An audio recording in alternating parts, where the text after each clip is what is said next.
RECAPS is a set of 6 practical strategies designed to help caregivers like you to assist people with dementia to maintain everyday skills for as long as possible.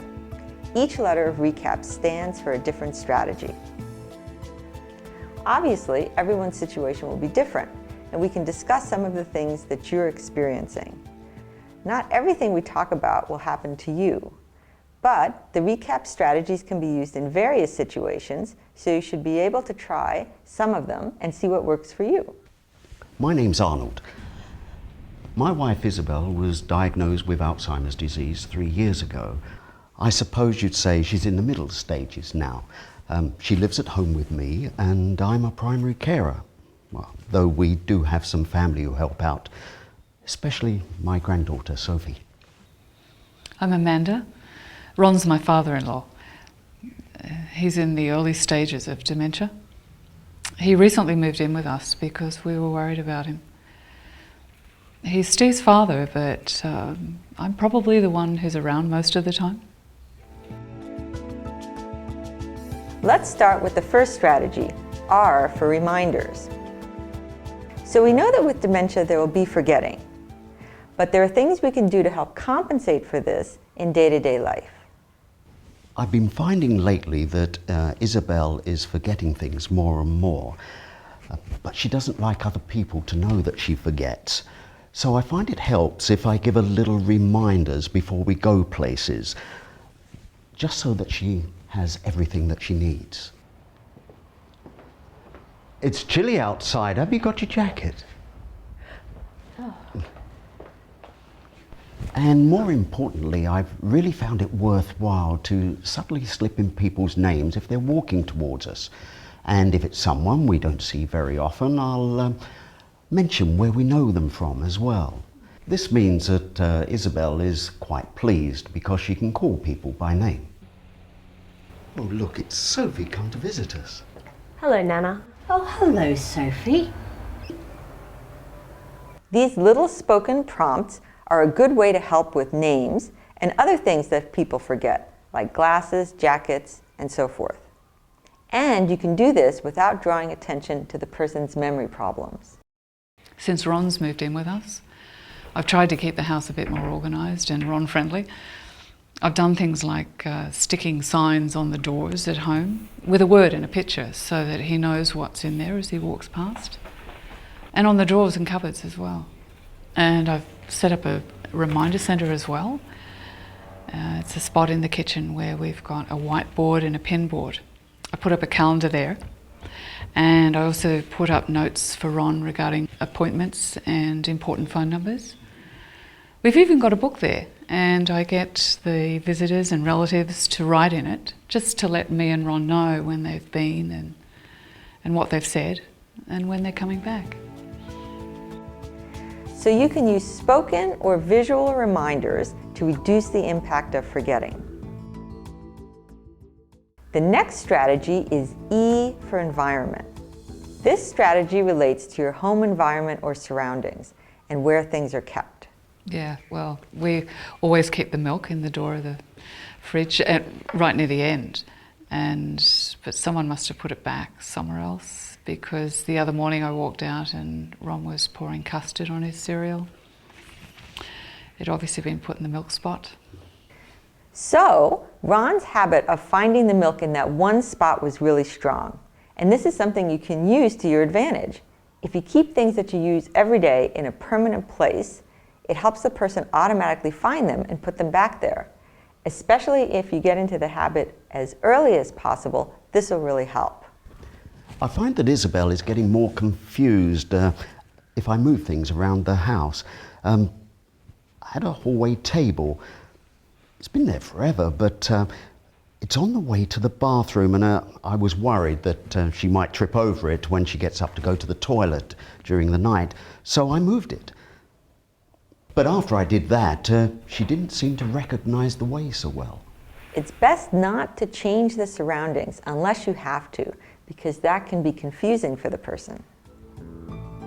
People with dementia function best in familiar environments, so have permanent places for everyday objects and avoid changing the person's surroundings as much as possible. The C in RECAPS stands for consistent routines. I suppose we've always been creatures of habit. Really, we like to have our meals on the dot. But I do think it helps Isabel if she knows what to expect. So we've got other routines in place now as well, like doing everything in the same order when we're getting ready in the morning and walking the same path when we go for a walk. Seems to keep her calmer. And she loves her dancing on a Wednesday, so we always try to do that if we can. When you keep up familiar routines, you make them easier to remember or more automatic.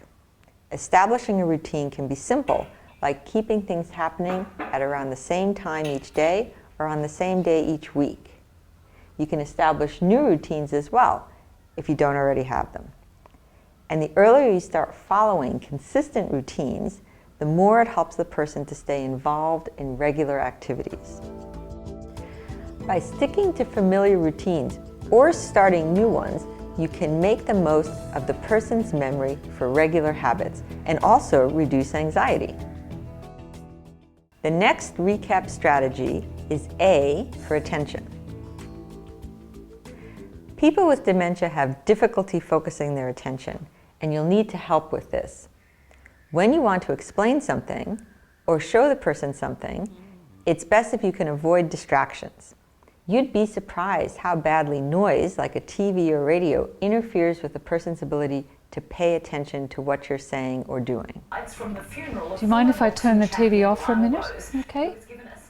You can also help focus the person's attention by getting eye contact and bringing any item you're talking about into the person's line of vision. To help the person pay attention, you'll need to avoid distractions and focus their attention on the task at hand.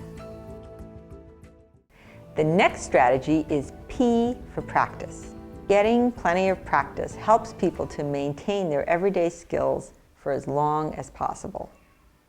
Whenever you can, give the person opportunities to carry out tasks from start to finish, even if it's slow, and try not to take over. You can support them by modifying the task, maybe giving them the easy part, and by giving little reminders. At the very least, try to let them carry out the final stages of a task, because this will still give them that sense of achievement at completing something. We got a new TV. Will I be able to teach Ron how to use it? He used the old one, but the buttons on this one are slightly different on the remote. Okay, when the person needs to learn something new, you'll need to give them plenty of practice, but in a natural sort of way.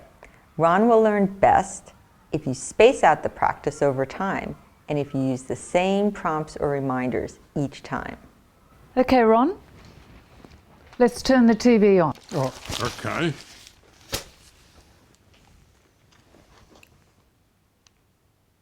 Oh, it's the big red button to turn it on. Oh, that one. Thanks. I thought it was the other one. Oh no, this is the new one. Oh. You'll get it after a few goes. Having plenty of practice can help the person maintain everyday skills as well as learn new ones. The last RECAP strategy is S for simple steps.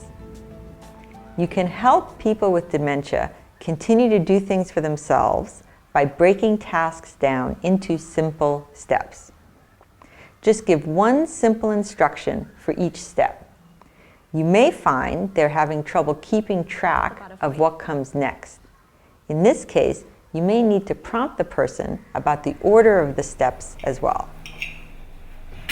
Oh, Nana, did you want some cheese first?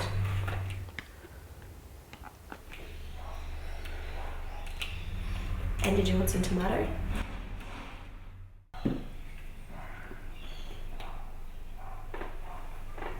People with dementia may often find a task difficult if they're feeling rushed. Remember, it may take them longer to do things, so allow extra time and don't hurry them. You can help people with dementia complete tasks by breaking them down into simple steps and allowing enough time. The important points to take away from the RECAPS strategies are: give reminders to prompt the person when they need it. These can be visual or verbal. Create a familiar environment with permanent places for commonly used objects and avoid changing the surroundings wherever possible.